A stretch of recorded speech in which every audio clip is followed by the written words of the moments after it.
Assalamualaikum warahmatullahi wabarakatuh. Salam sejahtera buat kita semua. Saudara-saudara sebangsa dan setanah air dimanapun berada. Saya berbicara lewat video ini sama seperti ratusan juta rakyat Indonesia di seluruh pelosok negeri ini. Dengan perasaan yang campur aduk, di media sosial kami melihat barisan aparat. Kami menyaksikan sirene dan gas air mata. Kami merasakan kemarahan yang meluap lewat aksi-aksi demonstrasi di jalan-jalan dan di daerah-daerah. Kemudian kami mendengar kabar pengumuman konferensi pers tentang APBN 2026 ditunda. Mungkin pemerintah menyebutnya penundaan, tapi bagi kami sebagai rakyat, ini adalah sebuah momen jeda.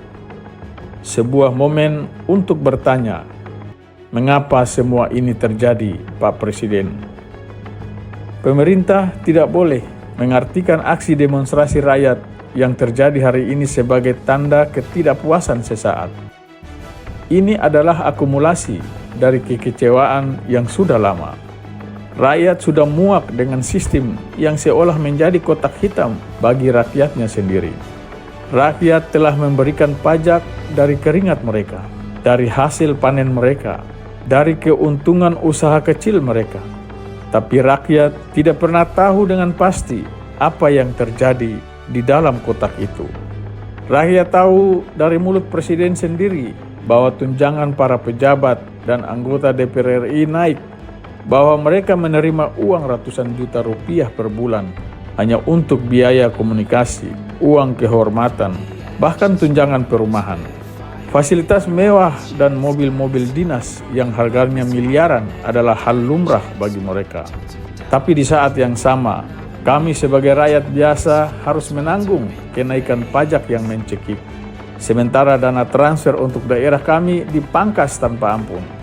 Sedangkan kami terus mendengar tentang proyek-proyek fantastis yang anggarannya melambung hingga ratusan triliun dikelola oleh pemerintah pusat. Dan yang paling melukai kami, ketidakadilan terhadap pahlawan tanda jasa. Di satu sisi kami menyaksikan kemudahan dan fasilitas yang tak terhitung bagi para direksi, para komisaris BUMN, dan para pejabat. Di sisi lain, kami melihat seorang guru honorer yang sudah mengabdi puluhan tahun hanya menerima gaji 250.000 per bulan, tidak cukup untuk makan, apalagi membeli buku untuk muridnya. Kami melihat ASN yang bekerja keras membangun birokrasi, namun tidak ada kenaikan gaji yang berarti bagi mereka. Sama halnya dengan Polri dan TNI yang menjadi garda terdepan keamanan dan kedaulatan bangsa. Mereka terus bekerja di bawah tuntutan yang berat, sementara fasilitas untuk mereka tidak sebanding dengan pengorbanan yang mereka berikan. Kecurigaan ini bukan hasil dari teori konspirasi yang mengada-ada. Ini adalah kesimpulan logis dari fakta yang kami lihat dan rasakan. Ini adalah buah pahit dari diskriminasi dan kurangnya kejujuran yang transparan dari pemerintah selama ini.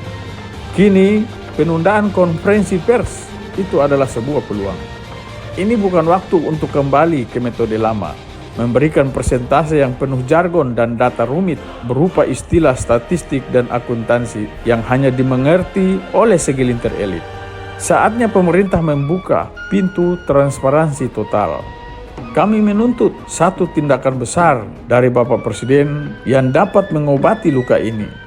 Buka total anggaran negara. Ini bukan permintaan Pak Presiden. Ini adalah hak kami sebagai rakyat Indonesia. Rakyat yang ingin mengetahui dengan pasti kemana setiap rupiah dari uang kami mengalir. Kami tidak mau lagi disuguhkan file PDF puluhan ribu halaman yang hanya menjadi arsip. Rakyat menginginkan data dan informasi yang bisa diakses dengan mudah. Berikan informasi kepada rakyat daftar rincian setiap proyek, lengkap dengan biayanya. Tunjukkan pada rakyat Indonesia berapa anggaran untuk setiap sekolah, setiap puskesmas, setiap jembatan, dan setiap program sosial. Tunjukkan siapa saja kontraktornya dan berapa keuntungan yang mereka dapat. Rakyat membutuhkan lebih dari angka. Untuk itu, buatkanlah dashboard interaktif di mana kami sebagai rakyat bisa melihat peta Indonesia. Kami bisa klik sebuah titik di desa terpencil dan langsung melihat anggaran untuk pembangunan irigasi di sana. Kami bisa membandingkan anggaran pendidikan di Pulau Jawa dan di Maluku Utara. Dengan visualisasi ini, kami bisa menjadi mata dan telinga negara, mengawasi setiap rupiah yang keluar. Ini bukan hanya tentang akuntabilitas, ini tentang pemberdayaan.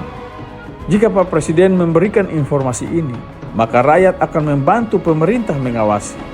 Rakyat akan menjadi mitra pemerintah dalam memerangi korupsi dan ketidakadilan. Kini, bola ada di tangan Pak Presiden. Apakah Pak Presiden akan kembali pada cara-cara lama yang sudah terbukti gagal dengan janji-janji kosong dan ketidakjelasan? Atau apakah Pak Presiden akan mengambil risiko besar, memilih untuk menjadi pemerintah yang paling berani dan paling jujur dalam sejarah? Jika Pak Presiden yakin tidak ada yang harus disembunyikan, tidak ada yang perlu ditakutkan untuk kepentingan bangsa ini, sebagaimana pidato-pidato Pak Presiden di setiap waktu dan kesempatan selama ini. Jika Pak Presiden benar-benar ingin mengembalikan kepercayaan pemerintah, maka tunjukkan pada kami bahwa Pak Presiden adalah bagian dari rakyat Indonesia saat ini, bukan bagian dari kotak hitam yang rakyat takuti. Untuk kita sebagai rakyat Indonesia, jangan biarkan api pergerakan ini padam. Mari kita jadikan momen penundaan ini sebagai titik awal perjuangan baru, perjuangan untuk transparansi mutlak. Karena hanya dengan cara itulah kita bisa mengakhiri siklus amarah dan mulai membangun kembali fondasi negara ini dengan kejujuran. Bagi teman-teman yang memiliki pendapat lain, silahkan berikan komentar di bawah ini. Terima kasih atas atensinya. Wassalamualaikum warahmatullahi wabarakatuh. Salam dari Kayu Merah Puncak.